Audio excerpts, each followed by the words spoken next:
we're supposed to show that level of command, but at the same time respect for other people and their talent.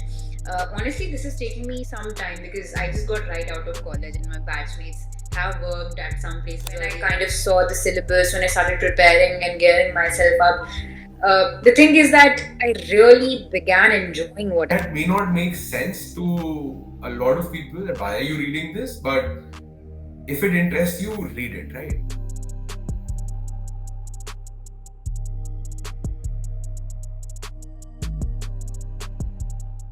So I feel that this sort of curriculum has been in part inspired by my experience in the civil services preparation regime. Now, coming back to you with this question, Simran, क्या था मतलब what was going in your mind? Was it pressure from the parents' side कि नहीं मेरे को exam लिखना है? Was it something that you researched? Somebody in the family? What was going in your mind? Because typically to clear the exam in the first go and at such a young age, you need to be driven. You need to be knowing that this is at least what I want. And I've seen kids younger than maybe in their 13s or 14s who are that driven. So when did it start for you? Right. So I remember I just entered class sixth, and at that time, my father used to live away from us. So he would come once in 3 or 4 months back from Tripura, where he was posted. So, and my father and I and my younger brother, we were walking to the bookstore, and we had to buy my book set for class sixth. And we happened to pass by the collector's bungalow, and side by was the superintendent of police's accommodation. So I think that is when my father kind of gave me the first brief about something called civil services, and that is my, the first hand knowledge actually. So thereon, my parents had kind of hinted to me that they would like me to probably explore this field, but then it's India. Which set of parents do not want you to explore this field? Thankfully, I realized that my interest in that I like talking to people, I like reading things, I like knowing more about different perspectives, and I also like to learn how things actually work the ground. So it's not just the documentary part. It's just how things are happening on ground, how the policy is filtering down at the bottom.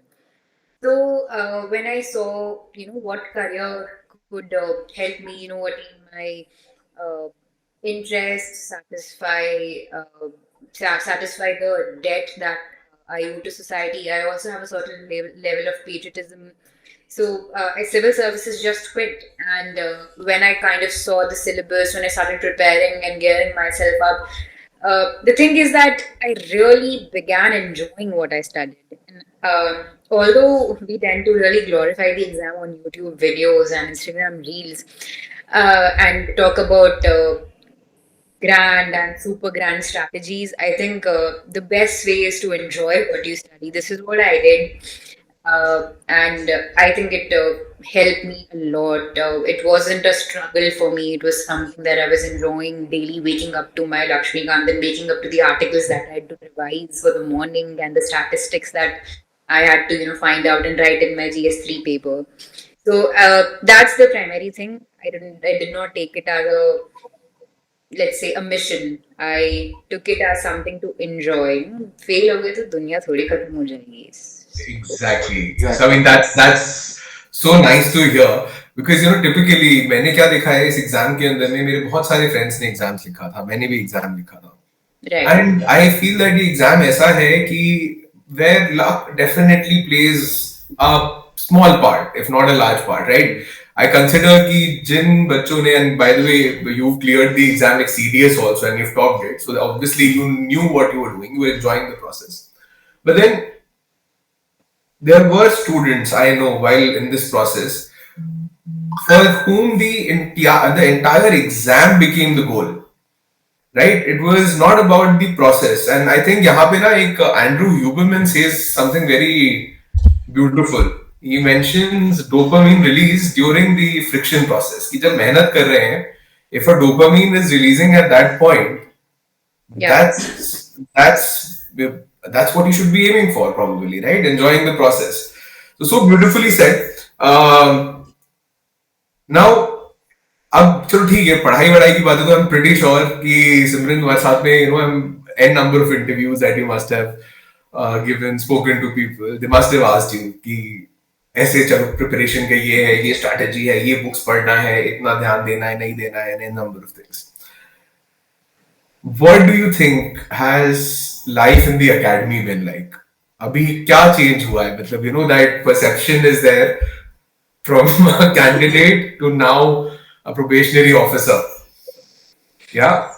Yeah. So, something that NPA constantly aims is to make you feel that you're an officer already, and that is why, weirdly enough, for me, my father being in the army, we get stars right from the first day in the academy. So we're already officers, right? So we're expected to behave with the staff, with our orderlies, with our ustads in a very officer-like manner. We're supposed to show that level of command, but at the same time respect for other people and their talent. Honestly, this is taking me some time because I just got right out of college and my batchmates have worked at some places or the other. So I'm still trying to get into the zone of calling people by their names and not bhaiya and baby. Um, so that thing is what strikes me first because I'm kind of struggling with it. Second, it's just a very, very beautiful place. So, two things again.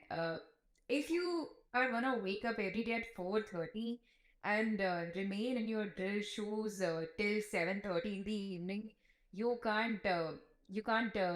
You can't work at by counting each of your day. You have to enjoy the training. You have to like stay cheery somehow or the other. You have to uh, make sure that the people around you, your squad, is uplifted, and learning something or the other every day. And SCBNP has excellent infrastructure and excellent faculty and excellent resources.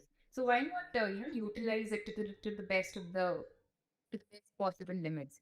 So you have to wake up every morning thinking that, and apart from your physical activities, your classes, and everything else, NP takes immense care of you. I have a wonderful room which I can modify as I want to. And when I come back here, I can, go for my notes and read whatever was meant for the day. And then I can, relax at 9:30, 10. You have to be off to bed because you have to wake up at 4:30 the next day.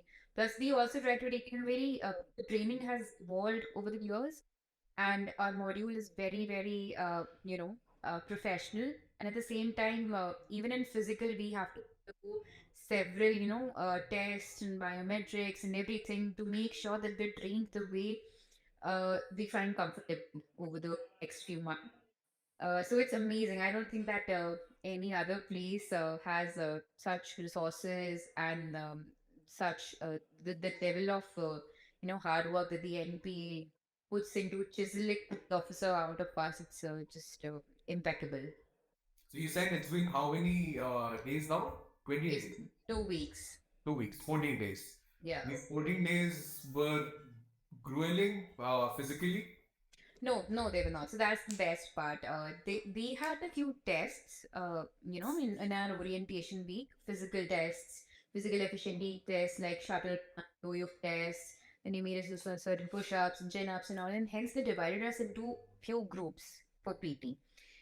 Placing each one into a group according to their fitness level and how much they can push themselves. So, there are people from Bhutan, such fit officers. So they have a separate group of theirs. Then there are people who've not had the chance to work out for years and years because they've been studying for the exam. They're in a separate group, so they're trained in a different manner. And after our training, so this watch has been issued by the academy to record our metrics. Then after training, they take a feedback from us. What was the exhaustion level? And they keep on reminding us again and again, just first stretch yourself. First aim is to protect yourself from impact. It's highly scientific. They're also testing us regularly, our, everything, our blood samples, our bone density and everything, and then they're prescribing us supplements. So it's very, very holistic. Wow, I mean that's so nice to see that technology is being used to monitor. And again, I believe that your goals need to be measurable. So until unless you're able to measure anything, you cannot really truly Right. improve. Right. They weigh us every week. Wow.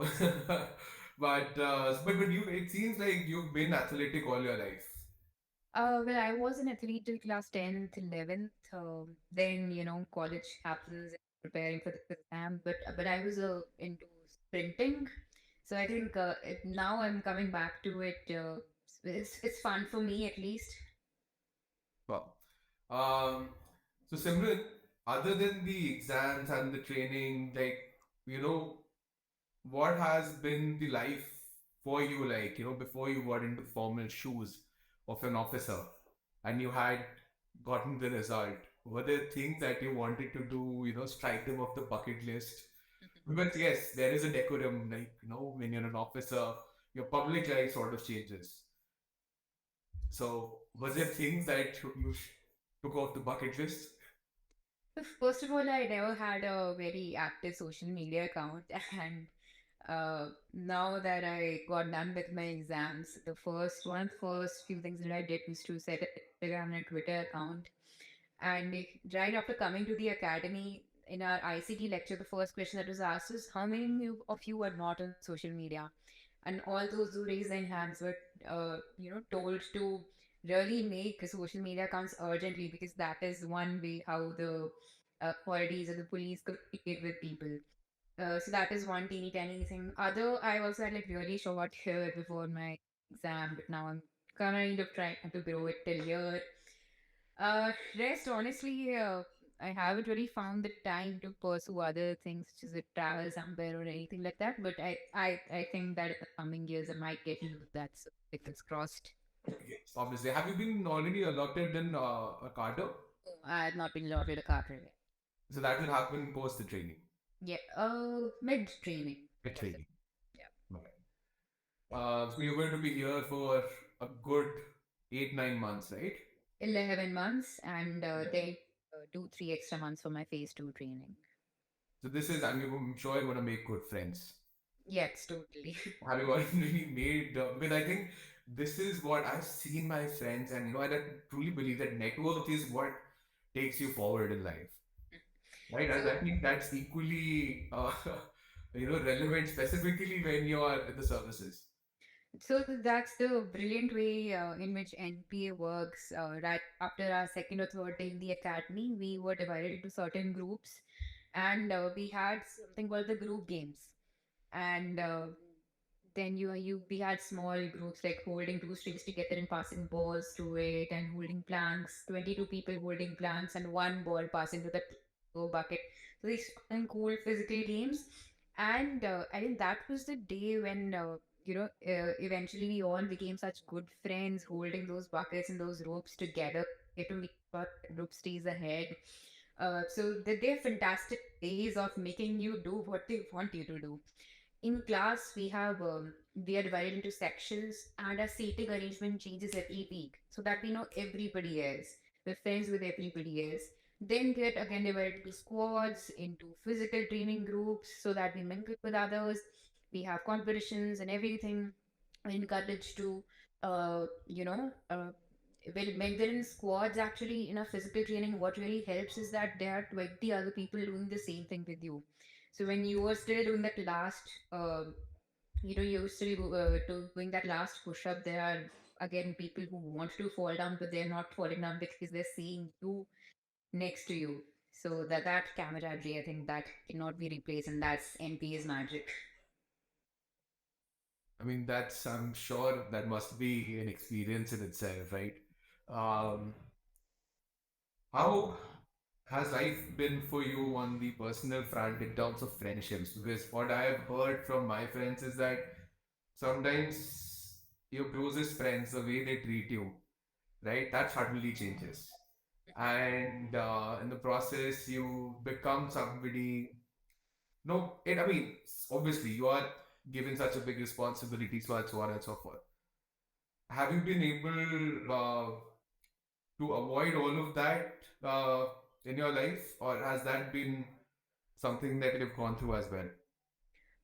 I'm very fortunate in the regard that all of my good friends are same. We still talk regularly on New Year's and make short calls to my friends.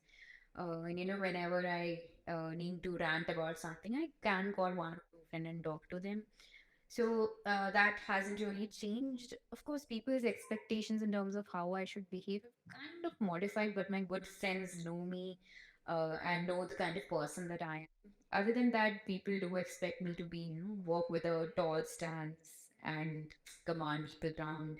But yeah, I'm still like getting in the groove. Nice. Simran, I'm pretty sure जब exam की preparation कर रहे होते हैं, so there are times when you take a sort of a break and you feel like चलो ठीक है यार, अभी ना 2 दिन नहीं पढ़ते हैं, या थोड़ा सा enjoy कर लेते हैं, है ना? Yeah. Because it's that sort of a process.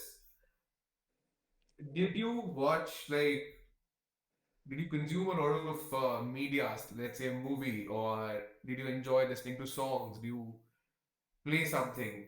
Like, how did you make sure that you were, consuming that sort of, if that's required for you, that is, that dopamine release? So more often than not, I used to play current affairs on my headphones while going down for a run or a walk. But of course, many a times I used to play like really. So I had this policy that I only listen to upbeat songs because that kept my energy high in general. So yeah, I'd play some random upbeat songs while going for a run, or maybe when I needed an energy boost, play some random motivational or upbeat songs. That's how it would work. But sometimes, I mean, that year, the COVID year, it was like there were such good Netflix series and everything releasing. So it was sometimes it used to get difficult to handle yourself and focus on your studies. But again, I think you need to know the exam first. There's no point in preparing for the exam and you not knowing the basics. So a lot of people don't. A lot of people now ask me, how to prepare and how to go about it. But unfortunately, they fail to even go through the syllabus, the PYQs, what TOEFLs have written, what's the general procedure for the exam before coming to me. I think once you know the exam and you know what the exam asks of you, then you have a certain, specific standards or standard operating procedure that you have to follow. Every day you have to do this, you do this and do this. And once you are done with it, then if you have free time, I don't think that UPSC requires you to study 16, 17 hours per day. If you are doing that, that's your capacity. And in first attempt, of course, you will have a time crunch. But even then, it's not like just abolish them totally. You need some form of entertainment, especially when I prepared from home. I did not used to step out anywhere, no coaching, no college things. So you do need some form of entertainment. So, how, like, would you recommend 2 movies or 2 series that every aspirant should watch? Okay, so that's the first season I kind of watched while I began preparations. This Netflix series called The Good Place, and it is fun. It is super entertaining, and that's what I liked about it. I can't watch realistic stuff because I otherwise prefer to read and write and study. So whenever I needed a break, I would just go for like total dramatic things. And the other, I also watched The Crown season 4 during my preparation, which is also the time where I was preparing for my optional, and that was the time when the episodes had been released. So I really liked watching that. Apart from that, I also watched a few episodes of Mahabharat. Everybody was watching that during COVID. So this But I'm sure that's how most of us have learned besides mythology. But I'm sure now reading must be a little difficult. Is it? So there is, of course, a time crunch, and when you get into your shoes at 4:30, get out of them at 7:30, you have to have that mental space to absorb things. Also, when you're sitting in the classrooms, when you're trying to remind yourself of IPC sections, of forensics, of the different types of hard disks and SSDs from which you can recover data, you kind of in a dilemma whether you want to revise that, absorb that, or you read new stuff. So it is challenging, but at the same time we have an amazing and a huge library which is an incentive for reading. So whenever possible I do try to find that for reading because it also charges me up. So that's that. But yes, finding time is a bit difficult. Okay. So I think, it's best if it comes from the horse's mouth. So I have lots of students, right? And they come from ages, what, 13 to 25, and we teach them things which are not in their textbooks, right? We'll be talking to them about geopolitics of the Horn of Africa, right? And that may not make sense to a lot of people that why are you reading this? But if it interests you, read it, right? Find the farthest point. So this is something that we do. But that said, I still feel कि school system के अंदर में ना इस type की education हम लोगों को रेकमेंड नहीं करी जाती है, right? Obviously, there are limitations, right? With respect to infrastructure, how the teachers are trained, sort of technologies available. What tools and tips would you suggest? Because you enjoyed your learning, right? What tools and tips would you suggest for students to make sure that their lessons are interesting to them, right? That they remember it for times to come. Right. So I've been very fortunate that my father was posted at Firozpur and Jalandhar for a few years, and there and I got to study in an ICSE board school. So we get to study about this Horn of Africa and the Ayers Rock in Australia in great details in our classes 6, 7. The needs we cover the geography of each continent. That's not done in most mainstream schools of CBSE and state boards. In fact, since you mentioned about the mainstream education, I was just wondering that in class ninth, we learn about India and its physical features. In class 10th, we expand on it. But again, in class 11th and 12th, you read the same things, maybe in detail. But if you know the concepts of how monsoon works, the concept in ninth and 11th stays the same. You just are throwing in a few more facts. How are you preparing the person who's in class 11th and 12th for the studies of bachelor's, master's, and other higher education? There's no critical thinking. There's no, in fact, critical thinking is, again, you need to have trained teachers to teach that. So there are several lacunae in the education system, but you can't deny the fact that we've also produced certain brilliant people out of the same system. Uh, Now, the things which made studying interesting for me is number one, my own interest. I think I would, go back and Google stuff and so see their pictures and try to relate them to something. So while studying art and culture, I would go and Google each temple, uh, each dance form, and identify its peculiarities, and I would enjoy that. I would really enjoy knowing about things. In fact, in 2021, there was a question, 2021 prelims, which I wrote, there was a question on uh, this temple, Chaucer Yogini temple, in prelims. And at the same time, that temple was my WhatsApp profile picture. It's just that I liked reading about all this. Uh, the second thing that you could, do to really, you know, uh, begin developing that interest to in studies is to keep your mind open. So you have to find opportunities to learn things from wherever possible. So while if you're traveling, if you're sitting in a plane, maybe just try to identify, what clouds at what height and all. It's fun.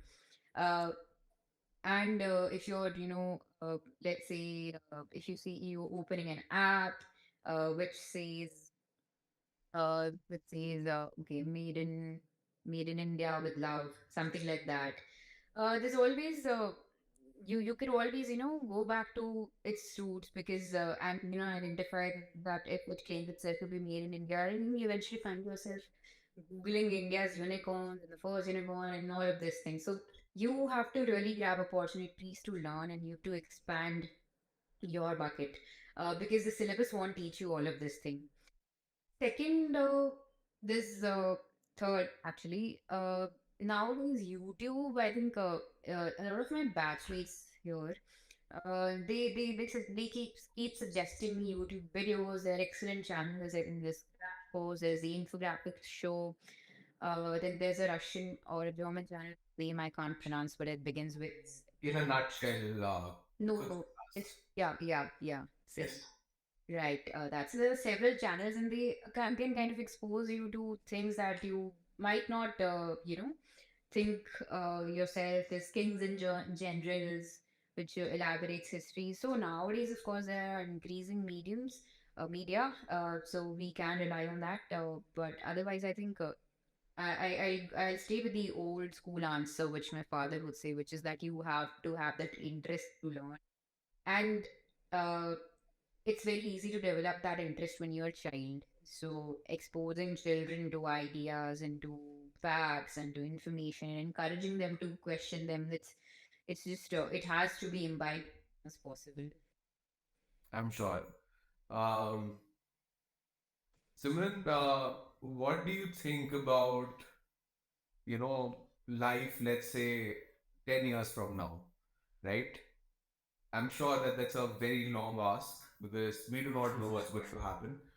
But at the same time, we know that technology is increasingly becoming so intertwined with us that we just cannot ignore it anymore, right? So we have like technologies like Chat GPT coming up right now. We have CRISPR-Cas9 has been there since like I don't know when. People are talking about human longevity, the use of robots. So there is in fact an essay that one of our students has written about the use of robots for law and order. So, Mm. what were the best practices around the world? What can we probably do in India? So, this is a grade 9 student. He has his views about it. I'd probably be happy to share that like article with you. Of So, course. right, so technology is changing the world around us. It's becoming more globalized, but there is also that risk of monocultures, and there are a number of things that are happening. Uh, that said, we still have a general direction as to where it's heading. Where do you see, and I know it's a long ask, right? Where do you see you yourself, your role, let's say, as a law enforcer in 10 years? Right. Uh, so I'll begin with this Chinese proverb that I recently read in a book, which says that when the wind changes the direction, there are people who build walls, and then the people who build windmills.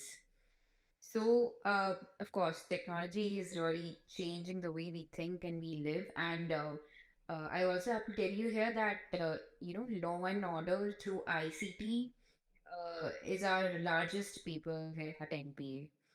Because we also recognize that most of the challenges in the future are going to emanate from technology, be it your laptop, your phone, or even more complex technologies such as blockchain and dark web, etc. Uh, I would like to answer this question as an IPS officer trainee, which is, of course, the thing that security as a concept is getting more and more complex, right? How do you distinguish between privacy and security? Are you more secure when you feel greater privacy, or let's say, uh, if your privacy is kind of being violated by your, uh, payment gateway to protect you from fraud? This app is providing you more security at the cost of your privacy. So, first of all, there are a lot of questions that we have to get our philosophy right on, and hence our policy. And that would involve a lot of stakeholders, a lot of brainstorming. Second, there's also a certain level of trust deficit that we talk about between the government and the subjects, the citizens rather, the government and the subject, and extrapolate that logic between the police and the people. So we understand how there are several issues, but because of the lack of the trust deficit, and also to a certain extent because of the lack of resources with the organization, we're not able to bridge that gap between the people and the police. And hence, people are scared of police more than feeling safe, you know, in their presence. And technology is one area which can help us to bridge that gap. There are several officers who've done good work with technology. And as I said, that NP's training curriculum highly utilizes technology. So we're really, trying to work upon that. But of course, there's a long way to go. Third, I'd say that this has also presented us, the police specifically, with a wide set of responsibilities. So we are not anymore the guardians of law and order in general, but we're also the guardians of your of how secure you feel in the cyberspace, how the social political changes that are emanating from people having internet, but also a demographic dividend in which people are looking more and more for employment. And also the fact that more and more women are going to join the labor force, more and more women are going to present themselves on the internet, and they'll have the resources and the much deserved freedom to do so. But at the same time, this will also come with a lot more responsibilities for the state in general. So these are the things that I perceive that in the next 10 years we really have to focus on these. But let me get back to you with a better answer after 11 months when I know what's actually happening on the ground and when I have written my ICT paper. Wow. But again, really interesting you to hear your perspectives on that. Um, सिमरन पढ़ाई की बातें हम लोगों ने करी अभी we have spoken a bit about your life in the academy as of now what was life like for you as a child who was in high school, right? And then I think you graduated from Kamala Nehru College, right? And Right. what was, if I may ask, what was your optional? Anthropology. Anthropology. So I'm assuming that was the subject that you took up in undergraduation as well? I took up journalism. Oh, wow, journalism. What was this flow like? मतलब वो होता है ना कि Indian setup में typically parents बोलते हैं कि अभी 10th कर लो बस अच्छे नंबर लेके आ जाओ फिर लाइफ सेट है एंड देन 12th कर लो फिर बस अब तो तुम्हारी लाइफ पक्का सेट है अब अच्छे कॉलेज में चले जाओ no and that goes on and on and on. So I'm sure, although you were a very bright student, I'm sure that your parents never had to ask you to study. But what was life like, in general? How have you been able to, navigate as a teenager? Uh, well, choppy waters. So on the studies front, I was doing well in high school in general. But there was an immense amount of pressure, especially in class 11th and 12th.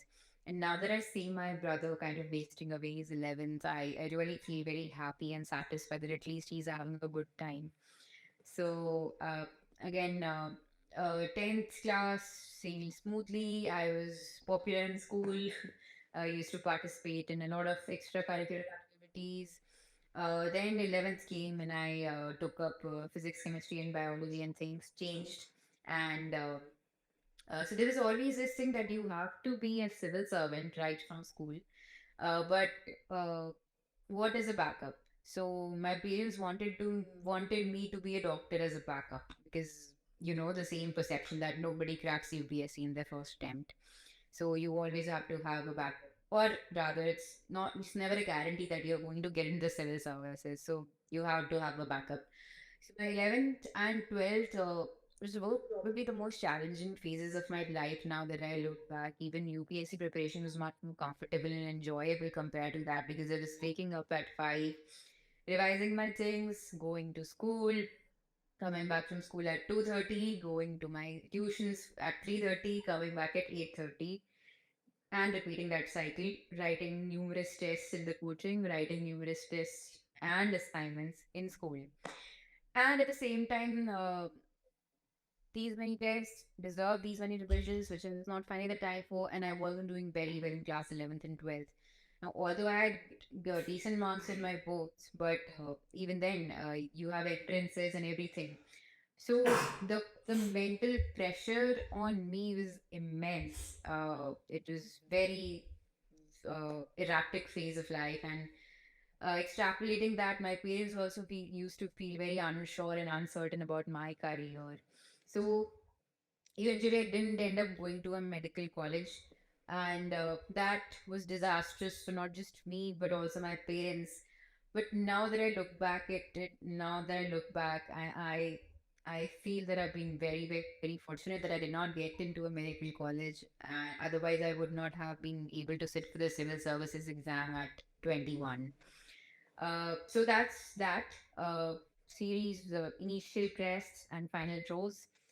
After that, came to college, which was again good because I was cleared from the beginning that I had to prepare for the exam. I had a baggage of failure, and I wanted to get rid of it as soon as possible and stand at my feet as soon as possible. I want to ask something, शिवरन. Yep. Delhi university के अंदर enjoy तो I think काफ़ी किया होगा क्योंकि I am also Delhi university graduate. तो I wanted to know कि क्या मतलब पहला तो जर्नलिज्म ही क्यों चूज किया गया, right? And because it's a very fun field. For me it's fun. और जर्नलिज्म के थ्रू कॉलेज में कुछ ऐसा इंटरेस्टिंग जो मतलब I want to know your experiences journalism को लेके. Now that I look back, even I don't know why I took up journalism because it wasn't in the UPSC syllabus, which I always wanted to pursue. It wasn't available as a list of optionals. But as I said, it had been more about learning and enjoying rather than taking things as a final, as something towards the final destination. Uh, the journey is the destination, right? So that was my logic behind taking up journalism, that this is something that I might enjoy. Uh, I did enjoy reading the subject, but at the same time, I was also studying my UPSC subjects after coming back from college, which I started liking more and more because journalism was the way it was taught was much more about theory, and if they were practicals, they were just assignments. There was hardly any engagement and any teaching. Was just just get done with this videos, get this beat and all of that. There's just assignments, and towards the end, I was a bit disillusioned with it, and that again kind of motivated me to pursue seriously my civil services preparation. Uh, in college, I did not have the opportunity because I was preparing for the exam, but after it, I did intern in the policy sector for a while.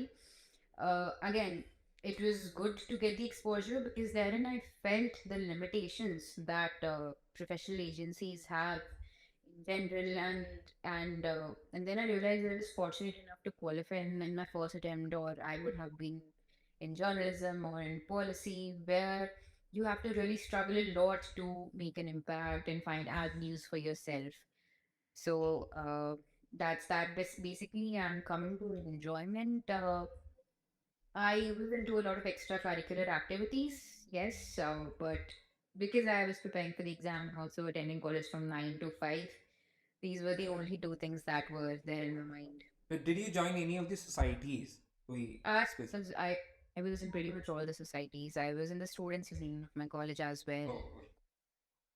Yeah. क्योंकि Delhi university के अंदर in my college also बहुत सारे students ऐसे थे. जैसे I was pursuing political science on.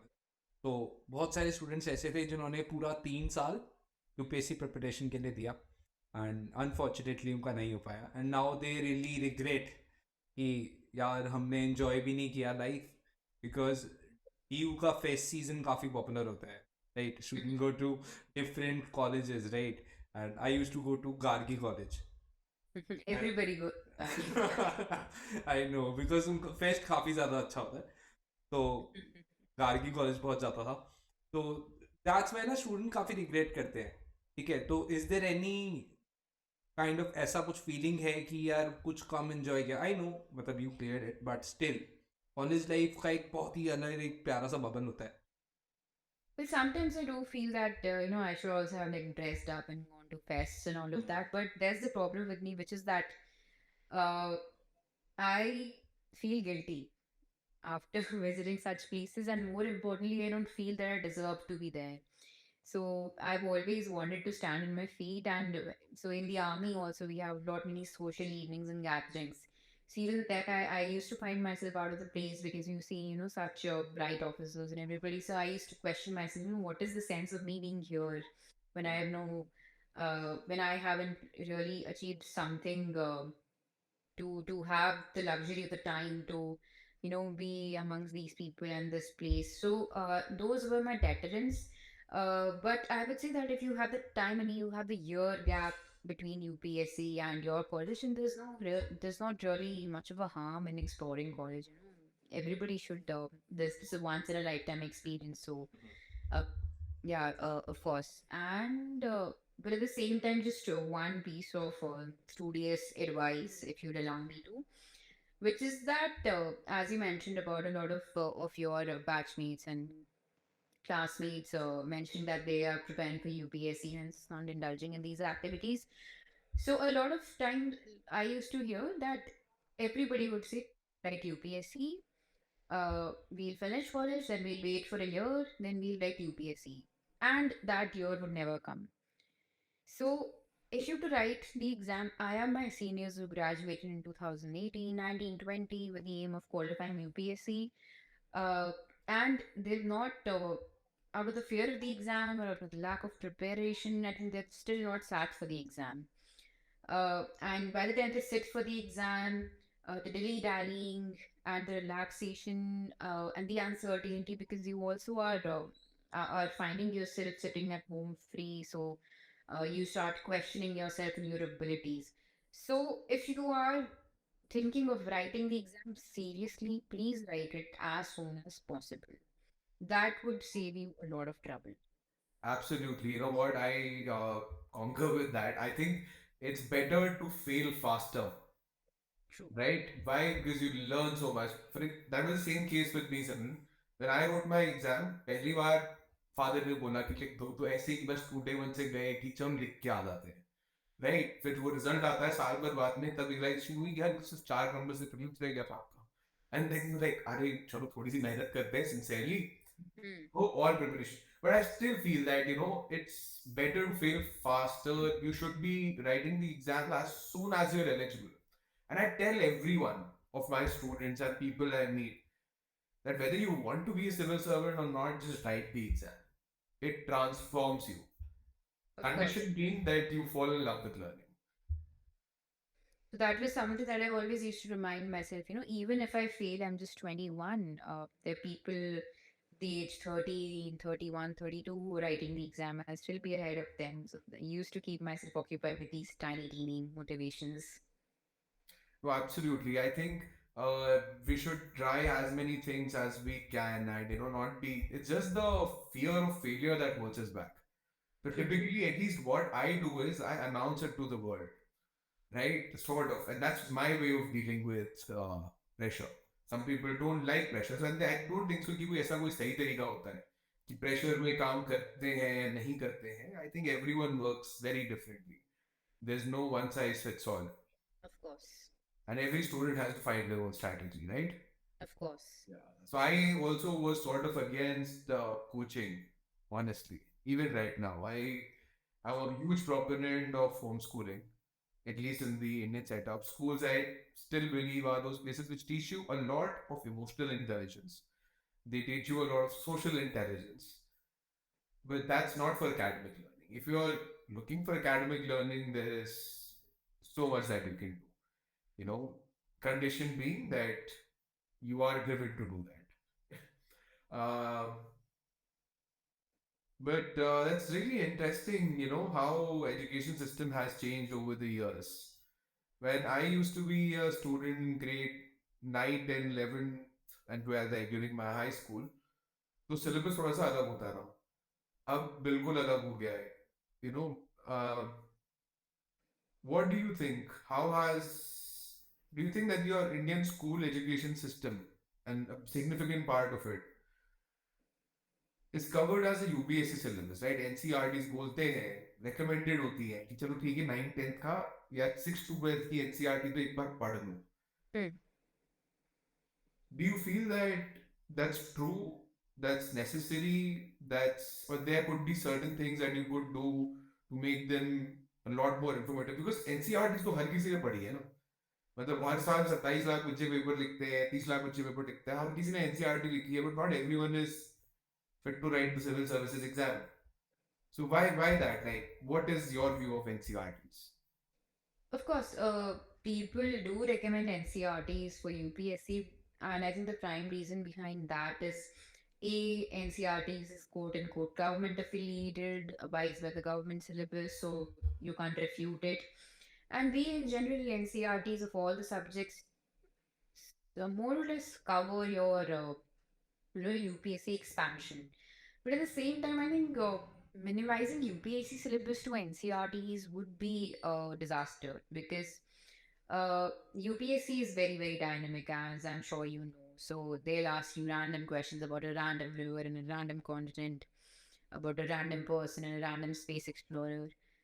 Uh, and you won't know that simply by going through your NCRTs. NCRTs would just give you a good base, probably, but even then, they're not necessary. I personally never read NCRTs because I felt I had a good base from school itself. So there was no reason for me to go back to school. I personally prefer to call NCRTs as going back to school books because if you're starting from scratch, you have to begin with something easy. And hence, NCRTs might be helpful to a few people, but there's no special or extra privilege that's added to your collection of knowledge by studying NCRTs, and I don't feel that they're really necessary. And there's, of course, UPSC is more like the more you know, the less you know. So you have to, but you kind of have to set the boundaries for yourself. Like for me, if I like exploring and reading, during that 1 or 2 years of exam, I have to stop myself after making 2 or 3 Google searches. So that's like a very tremendous balance between your time, your curiosity, what you're required to know by the syllabus. No one book would guarantee you that. No one strategy would help you. A lot of different things, a lot of stars have to align for UPSC.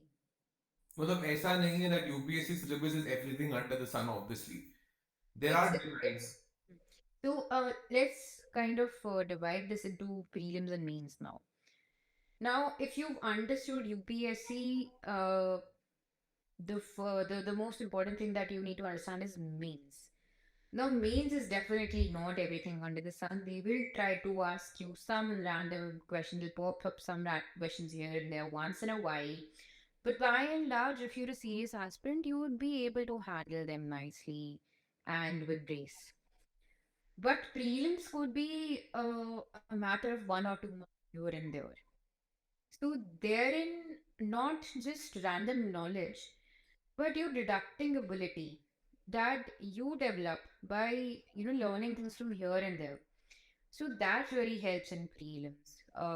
So if I cite an example, uh, let's say there's a question about blockchain, which is there's always a question about blockchain. So they give you certain details about blockchain, and you've never read them before. You've read the basics, but you've never read that word detail before. But you need to arrive at an answer by thinking if that would be possible or not. I'm not able to remember the question exactly, but they asked something on blockchain in 2020, something on security or changing its value or something like that. So I had never read on that before, but because I've read random newspaper articles on blockchains, uh, and certain, I was regular with my current affairs, I was able to come to the answer. I was able to arrive at the answer. Similarly, you won't be reading about each and every temple in India. You won't be reading about each and every river on earth. But you can arrive at the answer by knowing, little things about them. So if you know that, this river passes through this continent and goes into this ocean, you can, come at the you can arrive at the answer. So, if saying that it's everything under the sun, it would be exaggeration, but, knowing something about everything definitely helps in the case of UPSC, I feel. So I think that it's sort of a game of connecting the dots, True. where because geography is so there are these interesting books, Prisoners of Geography and Powers of Geography by Tim Of Marsh. course, I've heard about it. Right. So he talks about geography impacting, and for that matter, Sanjeev Sanyal's book, right?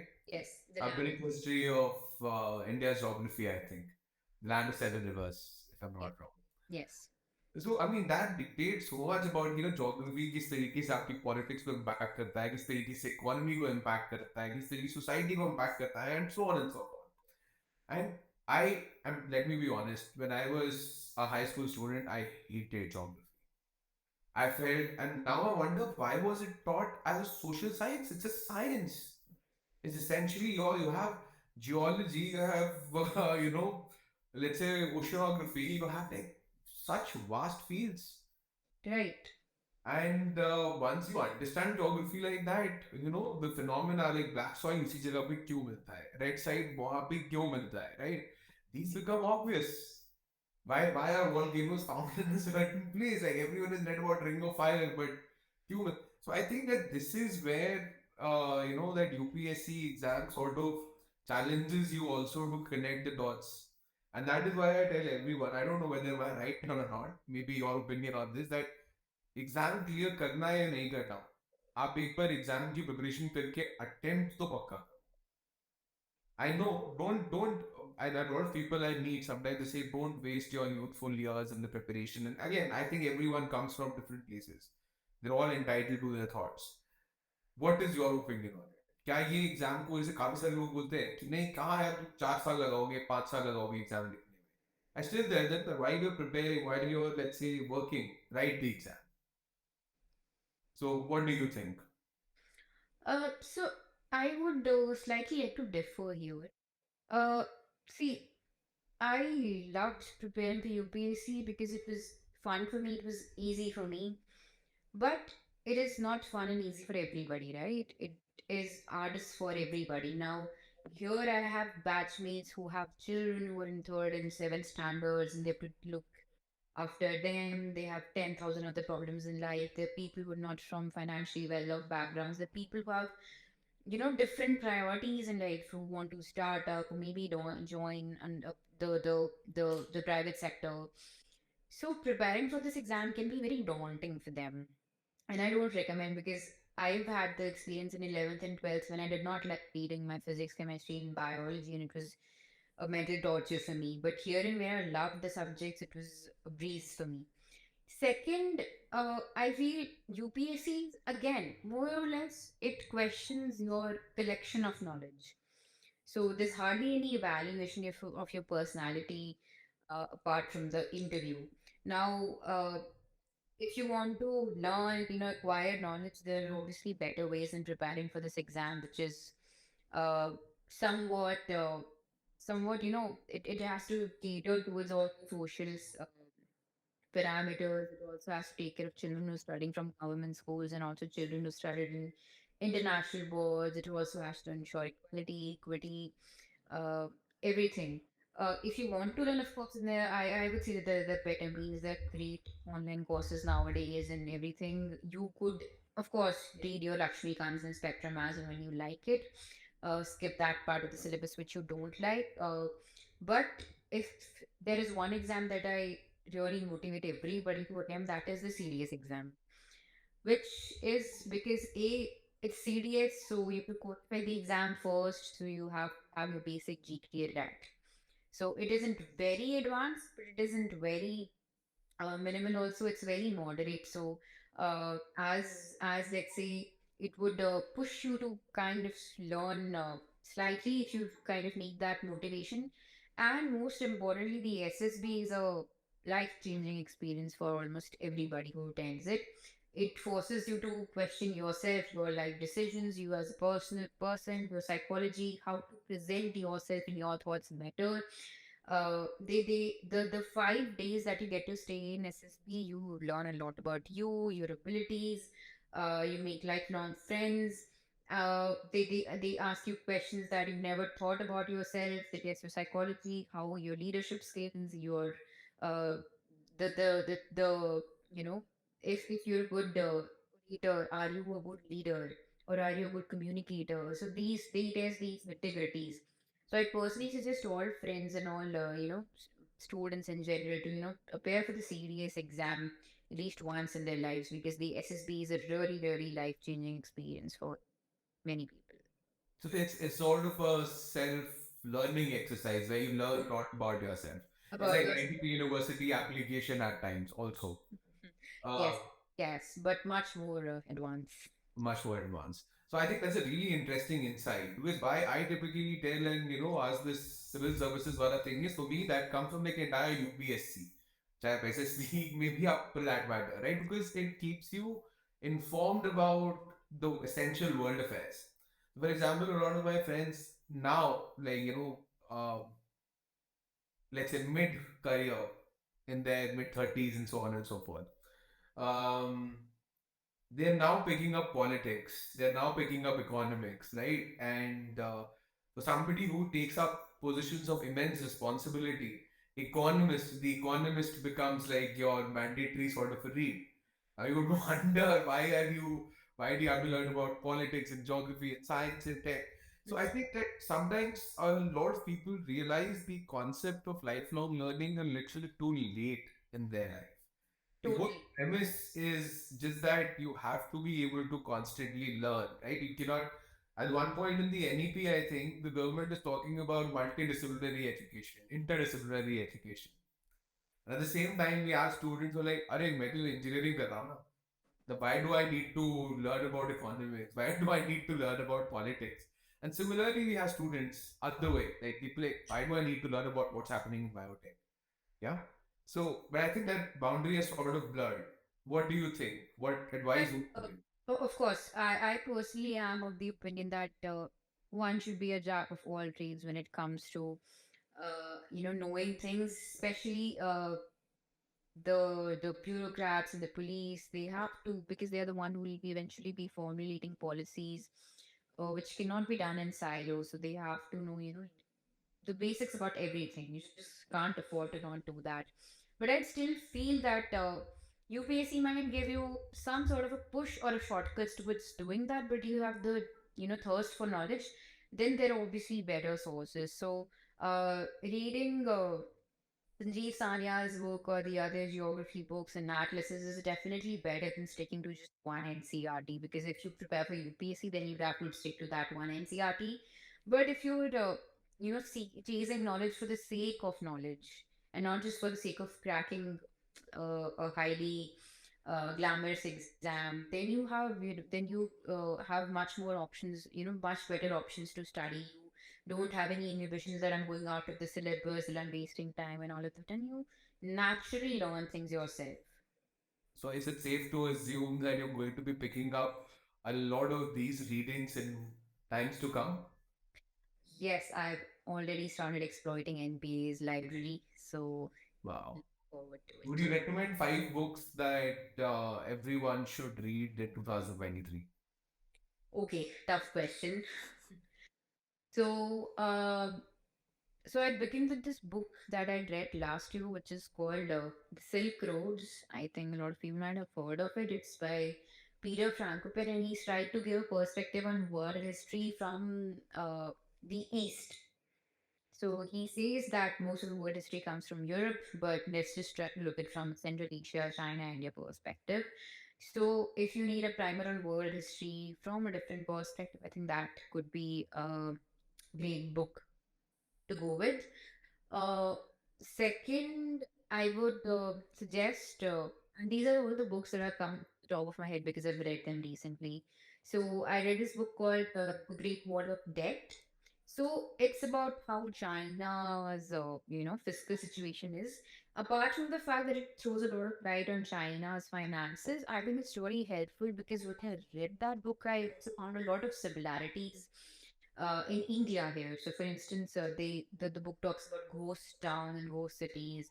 And now, when you travel to the Yamuna Expressway, you see ghost cities everywhere. So that's again a good guide on how to avoid those mistakes.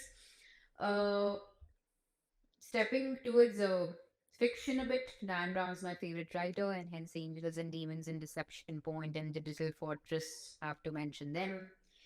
Uh, I've also been an ardent reader of Archie's, Tintin, and Asterix, which kind of kept me alive and entertained. But if there's one book that I would say that, you know, uh, really motivated me, I have to say that I don't remember its name because I read it in class 8th, and it was about the heroes of the Indian Army. or in fact, the people who'd been awarded guarantee medals at the government. And that book had, featured the legend heroes that all of us know, but in a very unbiased manner. And still trying to find that book because I read it, I found it in a hidden shelf in the library at the Lali cantonment, and I'm not able to find what the title of it was and all. But so I would say it's just very good, and personally it has helped me a lot and just motivated me a lot to read about these heroes who've acted.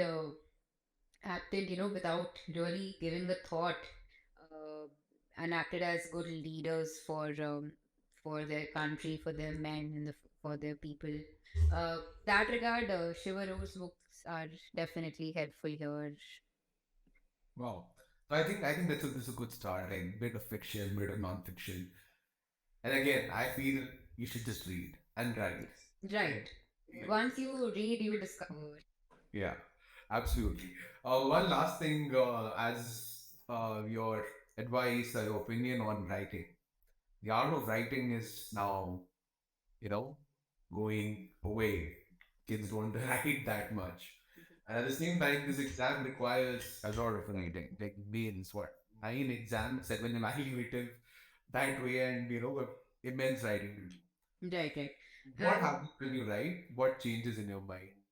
so, one challenging thing about UPSC is that it requires you to write in every possible manner. So, in essays, you have to write in descriptive, elaborative, flowery language, but at the same time, in mails, you have to write it in as short sentences as possible, ignoring the rules of grammar totally, and fitting in diagrams in between of your sentences and your punctuation. So, if you get good at not writing long sentences, that's gonna hurt you in essay. So you have to be very, very flexible with your writing. Here, and I think you'd concur with me when I say that reading is the best, technique to really refine your writing. And second is just writing things that you would like to talk about to yourself. And then maybe, try to understand how is it that the UPSC wants you to write. But in the end, I would say that your writing should be enjoyable to the reader. When it comes to essays, so of course, means answer writing is a whole different ballgame. But when it comes to essays or certain answers in ethics, I think the one thing that counts the greatest is that after reading your essay, the examiner should feel that her 10 minutes weren't wasted in reading the same old brouhaha that she reads every day in the newspaper opinions and in fancy magazines. You have to make those 10 minutes the best sheet of that day. That's good advice. I think, like live each day as if it were your last. So write probably each paper as if it was you out there. And I feel that, writing, it sort of uh, helps you a lot. It helps you think a lot. You know, clear a lot of garbage that's standing in your head and so on and so forth. So I think that's it for the conversation today. So thank you so much, Simran, for your time. Although we would be asking for your time once again, probably after 11 months, when you're going out there and becoming an IPS officer and taking that charge for your cadre and so on and so forth. Uh, really look forward. I'm sure that we need more officers like you, and hope that this conversation that we have had be able to inspire young people across India, across the country, to pursue their passion, to find out what they're really meant to do, and in the process, probably embrace learning and fall in love with learning. Of So, course. thank you so much for your time. Thank you And for having me here. Thank you, Swagat. Thank you, Abhinav. And this conversation is like a breath of fresh air amidst all the UPSC questions that I get asked about. I'm sure that's just something that we typically want to avoid. But that happens sometimes.